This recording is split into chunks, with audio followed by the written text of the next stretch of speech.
Hello student, today we will discuss about post operative complication. तो post operative complication में हम लोगों ने न्यूमोनिया एंड एटलेक्सिस देखा था, हाइपोक्सेमिया देखा था, पल्मोनरी एम्बोलिज्म देखा था हेमरेज और शॉक देखे थे, फिर और थ्रोम्बोफ्लेबाइटिस देखे थे। आज का जो ये वीडियो है उसमें हम लोग देखेंगे यूरिनरी रिटेंशन। यूरिनरी रिटेंशन क्या होता है? Because of loss of muscle tone post operative period. Post operative period में जो मसल है उसका मसल का टोन क्या है, हो जाता है, लॉस हो जाता है, जिसकी वजह से यूरिन रिटेन रहना है कब, या फिर यूरिन अच्छे से शरीर से बाहर एक्सक्रीट आउट नहीं हो पाता है। तो ये क्यों होता है? जो एनेस्थेसिया दिया जाता है, जो शून्य करने की दवाई दी जाती है, वो क्या होती है? वो मसल रिलैक्सेंट के जैसे वर्क करती है। मसल एनेस्थेटिक एजेंट जो है वो रिलैक्स कर देती है मसल्स को। रिलैक्स करेगी तो क्या होगा? जो ब्लैडर का मसल्स होता है,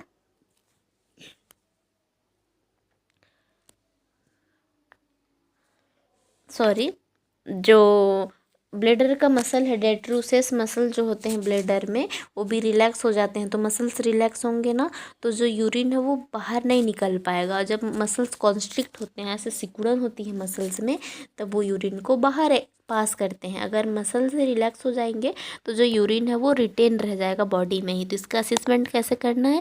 decrease urine output, stop urine output. अगर जो पेशेंट है वो एक दिन में बहुत कम, उनका यूरिन आउटपुट है वो बहुत कम हो गया, बहुत कम पेशाब कर रहा है, या फिर बंद हो गया है यूरिन बाहर करना, पेशाब करना बंद कर दिया है, तो ये होगा असिसमेंट। इससे असिस कर सकते हैं। तो इसका इंटरवेंशन क्या है, इसको कैसे ठीक किया जा सकता है? तो मॉनिटर ऑयडिंग। जो ऑयडिंग है मतलब कितना पास आउट किया है उसको मॉनिटर करना है। पालपेट ब्लेडर, जो ब्लेडर वाला पार्ट है उसको पालपेट करके देखना है, उसको टच करके देखना है। और इनकरेज मोबिलिटी, एक्सरसाइज कराते रहना है पेशेंट को, एक्सरसाइज मूवमेंट कराते रहना है। फिर increase fluid intake. Fluid intake जो है वो लिक्विड डाइट है उनको पेशेंट को देते रहना है। फिर कैथेटराइज द पेशेंट, पेशेंट को कैथेटर लगा देना है ताकि यूरिन उसमें आउट कर सके पेशेंट जो है वो, क्योंकि जो पोस्ट ऑपरेटिव पेशेंट रहते हैं वो ज़्यादा चल फिर नहीं सकते इसलिए। फिर नेक्स्ट है 8 है कॉन्स्टिपेशन। तो कॉन्स्टिपेशन क्या होता है? तो कॉन्स्टिपेशन एक कंडीशन है जिसमें जो पेशेंट है उनको मोशन पास नहीं हो सकता, टॉयलेट नहीं होती है, तो इसको बोलते हैं कॉन्स्टिपेशन। तो ये क्यों होता है? Because decrease GI movement. जो गैस्ट्रो इंटेस्टाइनल मूवमेंट है पेशेंट का, जो जीआई सिस्टम है, पाचन तंत्र का जो मूवमेंट है वो कम हो जाता है, इसलिए कॉन्स्टिपेशन होता है। इसका इंटरवेंशन कैसे है, इसको कैसे ठीक किया जा सकता है? तो इसका फर्स्ट पॉइंट है increase fluid intake up to 3 litre per day. एक दिन में पेशेंट को 3 लीटर पानी या फिर कोई भी लिक्विड डाइट है वो खाने के लिए बोलना है। फिर नेक्स्ट है इंक्रीज एम्बुलेशन। एम्बुलेशन मतलब वही एक्सरसाइज मूवमेंट वगैरह कराते रहना है। फिर नेक्स्ट है इंक्रीज फाइबर इन डाइट। जो फाइबर है वो फाइबर रिच डाइट, मतलब जिसमें फाइबर हो वैसा वाला डाइट पेशेंट को, वैसा वाला खाना खाने के लिए बोलना है, उनको खाना देना है। Stool softener and laxatives. Stool softener है उसका यूज़ करना है, हॉस्पिटल में या फिर मेडिकल में मिल जाता है, उसका यूज़ करना। और लग्जेटिव्स जो है वो भी स्टूल सॉफ्टनर के जैसे ही है, जो टॉयलेट नहीं होती है उस टाइम पे पेशेंट को प्रोवाइड किया जाता है, जिसके कारण जिसका यूज़ करने से पेशेंट को टॉयलेट होने लगती है। सॉरी। फिर नेक्स्ट है 9 पैरालिटिक इलियस। तो पैरालिटिक इलियस क्या होता है? Failure of appropriate movement of bowel content. अगर जो पेरिस्टालसिस मूवमेंट है वो डिक्रीज हो जाएगा तो क्या हो, डिक्रीज होता है तो फिर appropriate movement of bubble contain, जो बबल कंटेन है उसका मूवमेंट अच्छे से नहीं हो सकता। तो इसमें बबल कंटेन में क्या आएगा? जो टॉयलेट है वो अच्छे से बाहर नहीं निकलती है या फिर प्रॉब्लम होती है। फिर इसका असेसमेंट कैसे किया जाता है? एब्डोमिनल डिस्टेंशन देखेंगे, वोमिटिंग देखेंगे, पेट में कोई सूजन वगैरह तो नहीं है, एबनॉर्मेलिटीज़ तो नहीं है वो देखेंगे, वोमिटिंग तो नहीं, उल्टी हो रही है क्या वो चेक करना है। Absence of bubble sound and flatus. Flatus क्या होता है? एब्सेंस ऑफ बबल साउंड, जो पेट का साउंड है bubble sound, normal bubble sound होता है, बोरबोगमी होता है, तो वो प्रेजेंट है कि एब्सेंस है उसको देखना है। एब्सेंस है बबल साउंड। फिर फ्लेटस है, फ्लेटस में क्या होता है, एब्डोमिनल गैस नॉट रिमूव। जो एब्डोमिनल गैस होती है, पेट की जो गैस होती है वो बाहर नहीं निकलती है, तब पैरालिटिक इलियस हो सकता है। और बबल साउंड भी एब्सेंट रहेगा तब पैरालिटिक हो सकता है। इंटरवेंशन, इससे बचने के लिए क्या करना चाहिए या इसका क्या उपाय है? तो सबसे पहला है मॉनिटर इनटेक आउटपुट। पेशेंट का डेली का इनटेक आउटपुट असिस्ट करना है कि वो एक दिन में कितना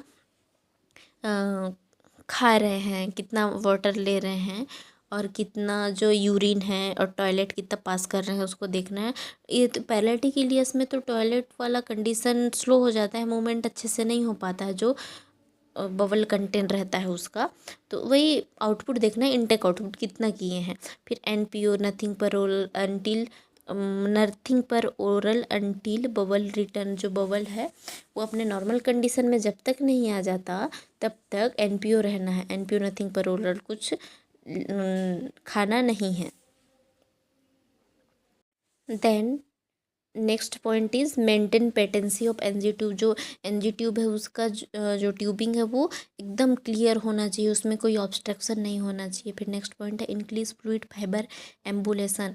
जो फ्लूइड है, फाइबर है, वो प्रोवाइड करना है। फिर नेक्स्ट है 10 है उंड इन्फेक्शन। उंड इन्फेक्शन मतलब पेशेंट का जो कट वाला है, जहाँ पे सर्जरी हुई है, उस वाले जगह में ऑपरेशन हुआ है, उस वाले जगह में इन्फेक्शन होने के चांसेस रहते हैं। तो ये क्यों होता है? बिकॉज ऑफ पुअर हाइजीन और ड्रेसिंग और इन डायबिटिक पेशेंट। तो हाइजीन अच्छे से मेंटेन नहीं करेंगे, अपने आसपास का एरिया को क्लीन नहीं करेंगे अच्छे से, तब होगा। ड्रेसिंग जो करते हैं, बैंडेज वगैरह लगाते हैं, वो अच्छे से हाइजीनिक नहीं रहेगा तब, वो साफ़ सुथरा यूज़ नहीं करेंगे तब। और फिर डायबिटिक फूड, पेशेंट को डायबिटीज़ है, शुगर है पहले से ही, तो उनको इन्फेक्शन होने के चांसेस हो सकते हैं, उंड इन्फेक्शन। फिर नेक्स्ट असेसमेंट। असेसमेंट में क्या दिखेगा? फीवर दिखेगा, क्योंकि इन्फेक्शन के कारण तो फीवर होता ही है। फिर इन्फ्लैम्ड प्यूरिलेंट साइट। जो इन्फ्लैम्ड प्यूरिलेंट साइट, इन्फ्लामेशन हो जाएगा, सूजन हो जाएगा जो प्यूरिलेंट साइट है वहाँ पे। डिस्चार्ज जहाँ पे हो रहा है ना, वहाँ पे डिस्चार्ज होने लगेगा, कट वाले जगह में इन्फ्लामेशन हो जाएगा, सूजन हो जाएगा और वहाँ से डिस्चार्ज भी होने लगेगा। फिर इंक्रीज डब्ल्यूबीसी। इन्फेक्शन की कंडीशन में जो डब्ल्यूबीसी होता है, वाइट ब्लड सेल होता है, श्वेत रक्त कणिकाएँ जो होती है, उनका जो वैल्यू है वो बढ़ जाता है। फिर नेक्स्ट इसका इंटरवेंशन, इससे कैसे बचा जा सकता है? तो है monitor temperature, sterile dressing and antibiotic according to prescription. Monitor करना है बॉडी टेम्परेचर को, क्योंकि इसमें इन्फेक्शन होता है तो फीवर होने के चांस रहते हैं, बुखार होने के चांस रहते हैं, इसलिए टेम्परेचर को चेक करना है। फिर स्टेराइल ड्रेसिंग, साफ़ सुथरा एकदम हाइजीनिक मेंटेन करते हुए क्लीन स्टेराइल ड्रेसिंग करना है, बैंडेजिंग करना है क्लीन। और एंटीबायोटिक प्रोवाइड करना है। एंटीबायोटिक होती है वो बैक्टीरियल इन्फेक्शन होता है उससे बचाती है, तो वो भी प्रोवाइड करना है पेशेंट को अकॉर्डिंग टू प्रिस्क्रिप्शन, डॉक्टर जो लिखा रहेगा उसके अकॉर्डिंग। फिर नेक्स्ट हम लोग का 11 उंड डेहिसेंस एंड इविसरेशन। तो क्या होता है चलिए देखते हैं। डेहिसेंस क्या होता है? Separation of wound edged at suture line. इसका मतलब है जो सूचर किए हैं, जहाँ पे टाके लगाए हैं, वहाँ से जो सूचर लाइन है, मतलब जो टाका है वो खुलने लगता है। Separation of wound edged at suture side. वहाँ जहाँ टाके लगे हैं, वहाँ से जो टाका है ना, टाका का जो धागा रहता है वो खुलने लगता है, तो उसी को बोलते हैं डेहिसेंस। और एविसरेशन क्या होता है? एविसरेशन में protrusion of internal organ through incision. जो एविसरेशन है वो, उसमें क्या होता है, जहाँ पे टाके लगे रहते हैं, लेकिन बीच बीच में, टाकों के बीच बीच में थोड़ा थोड़ा गैप रहता है, तो उस गैप से शरीर के अंदर का कोई भी ऑर्गन या छोटा सा बॉडी पार्ट, इंटरनल अंदर का बॉडी पार्ट जो है वो बाहर आ जाता है, प्रोट्रूजन हो जाता है, बाहर निकल जाता है, तो उसको बोलते हैं एविसरेशन। तो इसका इंटरवेंशन कैसे है, इससे कैसे बचना है? अगर ऐसी कंडीशन अगर दिखाई दे रही है तो उस टाइम पे सबसे पहले कॉल फॉर हेल्प हेल्प के लिए कॉल करना है। किसको? सर्जन को। सबसे पहले सर्जन को इन्फॉर्म करना है। फिर स्टे विथ पेशेंट, पेशेंट के पास ही रहना है।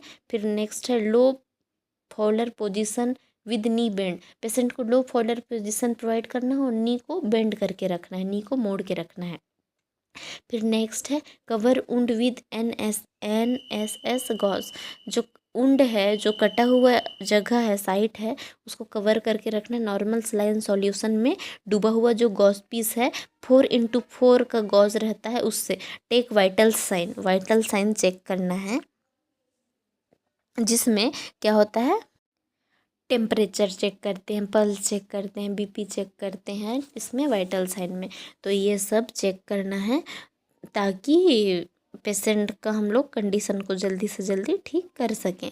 तो ये था हम लोग का पोस्ट ऑपरेटिव कॉम्प्लिकेशन। सर्जरी के बाद भी पेशेंट को क्या क्या परेशानियां हो सकती है सर्जरी होने के बाद, तो वो कॉम्प्लिकेशन से और उससे कैसे बचा जा सकता है, और कौन से सिम्टम्स दिखेंगे, लक्षण दिखेंगे, जिससे हम लोग वही बीमारी है करके पहचान पाते हैं। तो आज का हम लोग का ये वीडियो कंप्लीट हो गया। आज हम लोग पोस्ट ऑपरेटिव कॉम्प्लिकेशन पूरा कंप्लीट डिस्कस कर चुके हैं। सबसे पहले न्यूमोनिया एटेलेक्सिस देखे थे, सेकंड था हाइपोक्सिया, थर्ड था पल्मोनरी एम्बोलिज्म, फोर्थ था हेमरेज, फिफ्थ था शॉक एंड सिक्स था थ्रोम्बोफ्लेबाइटिस एंड सेवन था यूरिनरी रिटेंशन, एट था कॉन्स्टिपेशन, नाइन था पैरालिटिक इलियस, 10 था वुंड इन्फेक्शन, 11 था wound dehiscence and evisceration. So thank you students.